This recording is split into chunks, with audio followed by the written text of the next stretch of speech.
A black nurse just finished a night shift. She has no reason to be on a white billionaire's private jet. But there she was, already seated.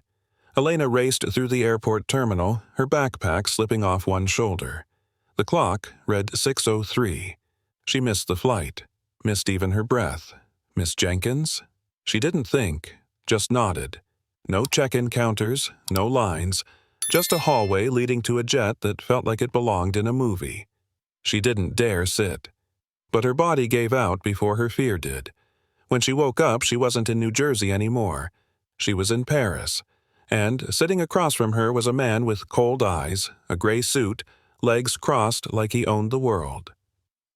"Who are you?" Elena didn't answer, because she was still asking herself the same question. 3 minutes of mistake. 3 days with no way back. 1 wrong plane. 1 new life. And a love that didn't fit the rules, but felt right. Will Elena leave, or stay, and step into the life that could change everything? Follow the channel so you don't miss a single heartbeat of this unexpected journey. The flight just began, and the most surprising part is still to come. She works night shifts in the ICU. The lights there never go out. Her father died when Tommy was 10. Her mother didn't survive the 3rd winter after that. Elena dropped out of med school, took 2 jobs, saved every penny to make sure her little brother had food and an education. Her lunch was often cold rice with sesame salt, packed in an old plastic box, eaten behind the medicine cabinet. Her shoes were worn out. She patched the heels with black duct tape. It's been 2 years since she dared to buy a new pair. For 10 years, Elena never left New Jersey. Her life fit into 2 things, her shifts and Tommy's tuition. She's never been in love, never lived a day for herself. Every morning after work, she'd whisper, "Just 1 more day." 10 years of that. But no one ever asked her, when is enough? Enough. He doesn't talk much. His face hasn't changed expression since the plane landed. Charcoal gray suit, pricey watch, black coffee, no sugar.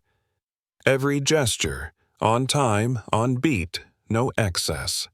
Damian Carter, the man who lost his best friend in a plane crash 5 years ago. Since then, he vanished from the media. Only worked. Acquired 3 more companies. Became a tech billionaire before turning 40. They call him the emotionless machine.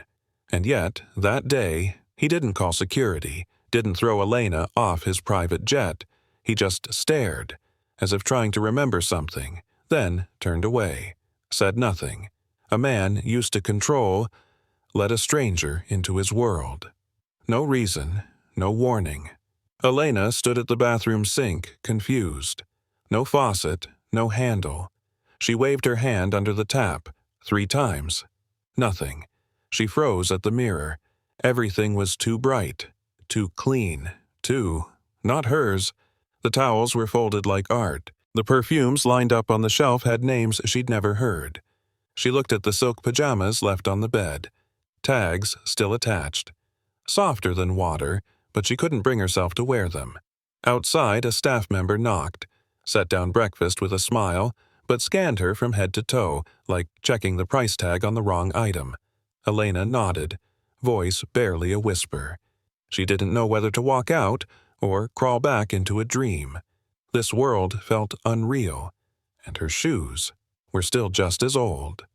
Elena walked into the hotel lounge ready to apologize, but Damian was already seated, steam rising from his coffee, eyes steady. "There's a flight back to the U.S. at 3 p.m. tomorrow," he said. "You can stay in Paris for a day. Consider it a reward for boarding the wrong plane." She hesitated, about to decline. "You're not afraid I'm some kind of threat?" He shrugged. "You snored the entire flight. I doubt you had plans to hurt anyone." She laughed, then caught herself. "I don't belong here," she whispered. Damian didn't smile, didn't explain, just said, "You're already here," and in that moment, Elena knew. She wasn't leaving. At least, not today. Her phone buzzed. Tommy's face lit up the screen. Behind him, the dim kitchen light and a chipped counter she knew by heart. "Where are you?" he asked, half curious, half worried. Elena turned her camera. The Eiffel Tower filled the background. Tommy's eyes widened. "Paris? For real?" She nodded, smiling awkwardly. "I got on the wrong plane." Tommy was silent for a beat, then burst out laughing. "The first time you messed up?" "And it turned out right." She tried to speak, but his voice softened. "You've lived for me. For 10 years, it's time you live for yourself, even if it's just once." He looked up, eyes glistening. "Please don't come back just because you're used to it." Elena didn't say a word, because that wasn't just advice for today. It was something she'd needed to hear for a very long time. Elena stepped out wearing a borrowed sweater. No label, but warm enough. Paris in the morning was crisp. Buttersweet air drifted from early opening bakeries. She stopped at a small pastry cart. The old woman behind it smiled and handed her a warm croissant. Elena hesitated, then took a bite. The crust shattered gently. Inside, soft, fragrant, light as air. She looked up. Sunlight danced in her hair, caught in her eyes. For the first time in years, Elena wasn't rushing, wasn't tense. She just stood there, holding a pastry, eyes glistening. She said nothing, but in her chest wasn't survival. It was life. Real, honest life. Even if just for a morning. Even if alone. Elena sat across from Damien in the hotel restaurant. They didn't speak for the first 3 minutes. She fumbled with her knife and fork. The knife slipped. The fork landed crooked. Damien didn't laugh. He leaned forward and demonstrated, slow and precise. No words. But she understood. Her cheeks flushed. She whispered a thank you. The waiter arrived. Placed a menu in front of Damien. Didn't even glance at Elena. Damien looked up. "She'll order first." "I'll follow." The waiter paused. His tone shifted. Elena looked up, startled. But for the first time she felt seen. She wasn't used to being prioritized, but maybe she didn't want to hide in the background anymore. Damien placed his coffee cup on the table. His left hand gently turned a black leather bracelet, worn thin with time. Elena noticed. Was that someone's? He paused. His gaze drifted to the far-off window. Mark, my best friend. He loved handmade stuff like this. I didn't, not until he died. His voice was steady, but his breath came in quiet fragments. We studied together, started our company together, took that flight together, only I made it. Elena didn't ask more. She looked at his hands, strong, cold, but something inside them was still holding on. Even a man like Damien had lost someone forever. Maybe. She wasn't the only one carrying a hole no one could fill. Elena walked beside Damien, wicker basket in hand, weaving through the cobblestone street. She fumbled through unfamiliar stalls, the air rich with buttery pastries and sharp cheese. An old woman selling oranges greeted her in French. Elena hesitated, unsure what to say. Damien stepped in, smiling, speaking fluent, gentle French. She turned, surprised. "You speak French?" He nodded. "Mark taught me. He loved Paris." Elena laughed, not out of politeness, not to hide exhaustion, but because her heart felt light. They didn't say much after that, but the distance between them, a little smaller. Have you ever smiled with someone just because they made the world feel lighter? If yes, do you remember how it felt? The restaurant sat atop the hotel. Warm yellow lights, crisp white tablecloths. Elena stepped in, her hand brushing the back of a chair as if asking permission from the expensive furniture. The waiter bowed, but only placed one menu in front of Damien. Didn't glance at her. No smile. No, "What would you like?" Elena said nothing, but her eyes dropped. She gently rose, almost as if to excuse herself. Damien didn't look at the waiter, didn't raise his voice. He simply reached out, lightly touched her wrist. "Stay. I don't know what to order, unless I ask you first." His tone was calm, but enough to make the waiter freeze. Elena sat back down. Her hands were still cold, but her heart felt less alone. The food arrived, quiet, artfully plated, but Elena didn't touch a thing. She stared out of the window, city lights blurring in her eyes. "Do you think someone like me deserves to sit here?" The question dropped softly, but landed like a stone on still water. Damien didn't answer right away. He set his fork and knife down, looked up. "Someone like you?" he repeated slowly. "You mean a black woman? A nurse? Someone who doesn't know which fork to use?" Elena said nothing, just clasped her hands together. Damien leaned in slightly, eyes fixed on hers. "If you don't deserve to be here, then no one does." Elena finally looked at him, not down, not away, straight into his eyes. The rooftop breeze was soft. Hanging lights swayed gently, casting golden shadows across the table. Damien poured the wine, half a glass. No question asked. Elena nodded in thanks. "My father died of a stroke. My mom couldn't make it through after that." Her voice was slow, barely a whisper. "I was 23. Tommy was 10. I dropped out of med school to raise him." Damien didn't interrupt, just listened. There were nights. I forgot the sound of my own voice, all day talking to coma patients who never answered. She looked up at the sky, not crying, just breathing. Damien didn't touch her, didn't speak, but in his eyes, something mirrored her pain. Two people, two kinds of loss. But the same silence where no one was left to call. The night had turned colder. Elena tightened her coat gently. Damien stood close but didn't reach out.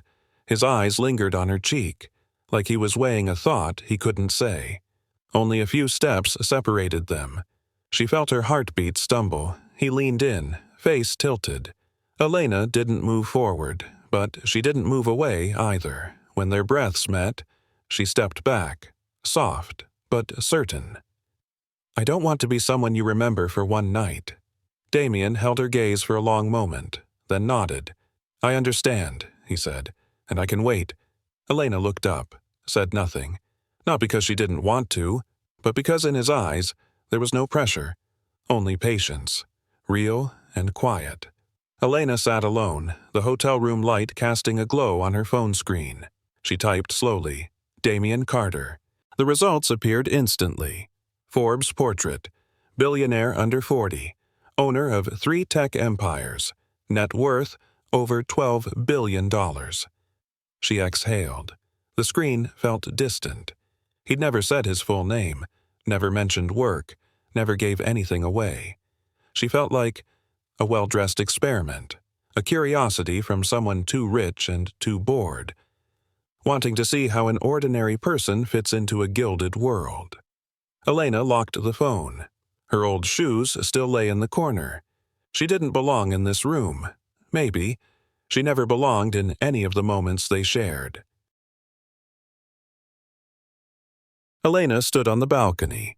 The indoor light turned her back into a faint shadow. Damien entered. She didn't turn. "Why did you hide it from me?" Her voice was calm, but every word sliced the air. He was quiet for a moment. "My mother was black," he said. "My father's family never accepted her." Elena froze. "They called me a mistake, a regret. I grew up with a name heavier than all my wealth. But no one knew where I came from." He stepped closer, softly. "You know why I never told you? Because I wanted someone to see me, without looking at the name behind me." Elena turned. For the first time, she didn't see power in him. She saw a past, and the truth. No one spoke after the story about his mother. Elena stood still. Her hands relaxed. No more walls, no more distance. Damien stepped forward, slowly. No force, no pressure. He simply stood, right in front of her. Their eyes met. No music, just the sound of breath, short, honest, unfiltered. Elena tilted her chin up. Small, but steady. "You made me believe in something I thought was dead." Damien didn't ask what. He leaned down. Gently, unhurried. The kiss was not for passion. It was for healing. A touch that said, "I see your wound. I don't erase it, but I'll stay while it softens. Not deep because of desire, but because of understanding. One had waited. The other finally dared to open her heart. The cafe was tucked in a quiet alley. Elena sat near the window, hands wrapped around a cup of hot cocoa. Damien told stories of Paris in winter. Elena laughed, softly. The door creaked open. A man walked in, didn't order. A flash, then another, from outside the glass. Damien rose, shielding her. Too late. Elena froze. Her hand trembled on the cup. "The world you live in, it's watching," she whispered. "I'm not like them. I'm not like anyone who's ever stood beside you." Damien held her hand. Gently, but firm. "They can look," he said, "but they don't get to decide for us."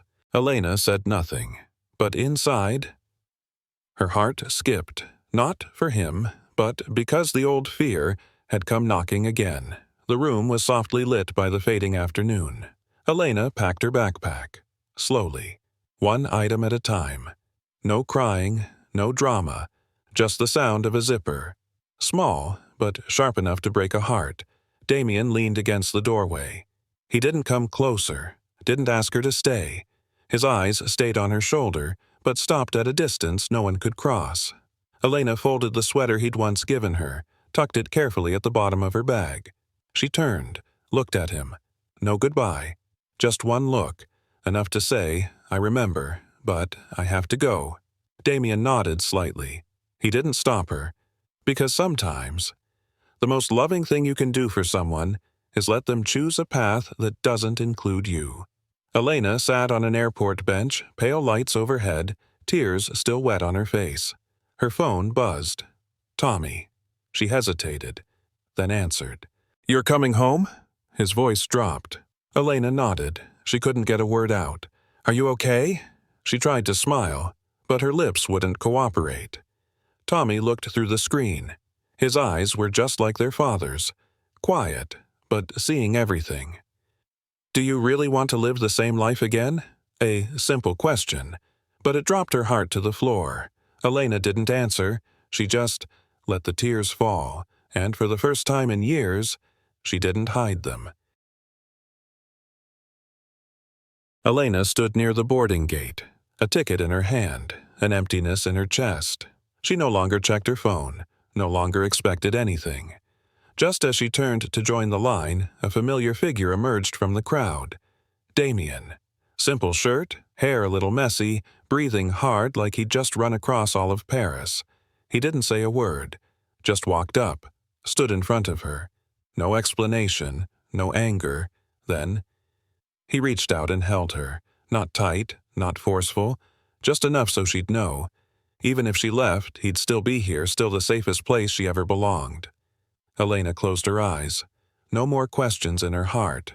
What about you? Have you ever walked away, secretly hoping someone would run after you and just hold you without a word?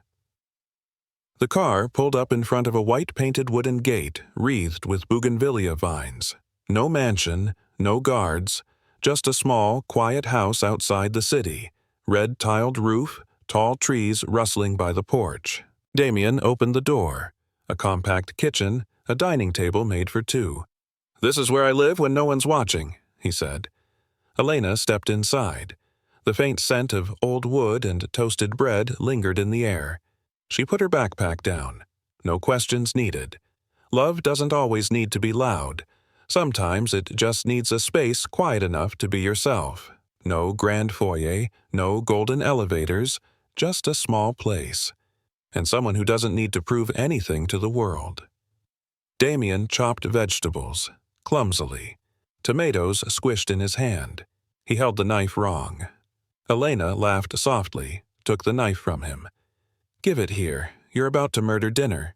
He shrugged, stepped back, washed his hands, then stood still, watching her stir the pan, sprinkle salt, muttering something to herself.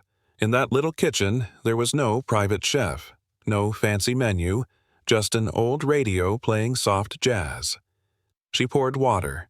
He set the plates. No need for much talk. A smile passed between them, across the table, not forced, not hidden, For the first time. The smile wasn't just about joy. It was about belonging. No effort. And that was the real kind of healing. Night fell. They sat on the porch, a cup of hot tea, a shared blanket. Elena leaned her head on Damien's shoulder, breathing steady. "When my mother died," he began softly, "she left me just one handwritten note." He took a folded slip of paper from his wallet, gave it to her. Faded ink, slanted script. "Love takes courage, not conditions." Elena read it slowly. Her eyes stung. "My mom knew. One day I'd fall for someone the world wouldn't approve of," he said. "But she never wanted me to live by anyone else's permission." He didn't have to raise his voice, but the words echoed inside Elena, like something her own mother would have said. Love doesn't need perfect timing, just enough courage. Morning sunlight slipped through the blinds, brushing Elena's hand resting on the kitchen table. Damien made coffee. Silent. Waiting. Never rushing. Elena walked over. No hesitation. Eyes steady. "I used to think I was just a shadow in other people's lives. No one ever chose me. And I never really chose for myself." She paused. "But this time, I choose." Damien looked up, his eyes no longer uncertain. "I'll choose you, not for who you are, but for who I am when I'm with you." One sentence. But it felt like a declaration. No poetic love confessions, just the truth, that being herself was reason enough to stay. The Newark airport doors slid open. Summer wind scattered a few loose papers. Elena walked out with the same old backpack. But her face wasn't old anymore. No more tired eyes, no more timid steps like she didn't deserve space. She called for a cab, her voice clear, not small. In the back seat, she caught her reflection in the rearview mirror. Same eyes, but something shone deeper, not because of Paris, not because of Damien, but because she had chosen to live, to truly live, not just survive for someone else. Her hand touched her chest, the heartbeat steady, not out of duty, but out of something that felt like a second life. Still Elena. But now, wide awake, a postcard from Paris arrived on a quiet morning, dropped at her door, no envelope, no sender. The handwriting, strong, rounded. It was him. "Elena, we met the first time because you boarded the wrong plane. If next time you want to choose the destination, I'm willing to get on the wrong one again. No map needed, just you." Elena folded the card, placed it beside an old photo of her and Tommy. She didn't need to answer right away, because the most beautiful part? This time, the choice was hers. Not fate, not mistake, but a woman who knows what she wants, and is ready to open the door. When her heart says, it's time to live again. The doorbell rang while Elena was cooking dinner. She didn't rush. "Tommy, can you get that?" He came out with his headphones still on, opened the door. There stood a tall, clean-cut man, shirt sleeves rolled, a paper bag in hand. Inside, bread, Elena's favorite kind. Tommy paused. One beat, then looked up. "You're Damien?" He nodded. No fancy words, no dramatic gestures. "You're Tommy?" Another nod, a glance at the bag, then back at him. "My sister's waiting." He stepped aside, holding the door open, said nothing else. Damien walked in. The smell of warm soup drifted from the kitchen. Elena turned, eyes wide, but not surprised. It was just the right time. And this time, no one was left outside the door. Elena sat by a small desk beside the window. Evening settled. Distant city noise hummed low. She opened her laptop, created a draft email. To Elena 3 at pastself.com. Her fingers moved slowly. "Dear Elena, 10 years ago, I know you're tired. Dark circles, cracked hands, a quiet heart. You gave your youth raising someone else, but today I'm writing from a place you never dared to dream. You're not perfect, but you're enough. And one day you'll live for you. Not for who waits, not for who needs, but because you deserve a full life too. She paused, added one final line. She once gave up everything, but now lives for herself. Elena clicked save and smiled. No need to send it, because the one who was meant to read it had become the one writing it. Have you ever chosen someone? Family, a partner, a job, expectations. But have you ever, even once, chosen yourself? Chosen your true feelings? Chosen to live not for who waits, wants, or needs? But for you, Elena had forgotten how, until one wrong flight led her back to herself. This story isn't just about love, it's about courage, the courage to start living. Even if it's late, even if no one believes in you, even if you're the only one left, if you've been living for others, pause for a moment and ask, am I living for myself yet? If the answer is no, now's the time. If you see yourself in this story, share to spread the inspiration, and subscribe for more healing journeys, because maybe the next wrong flight is meant just for you.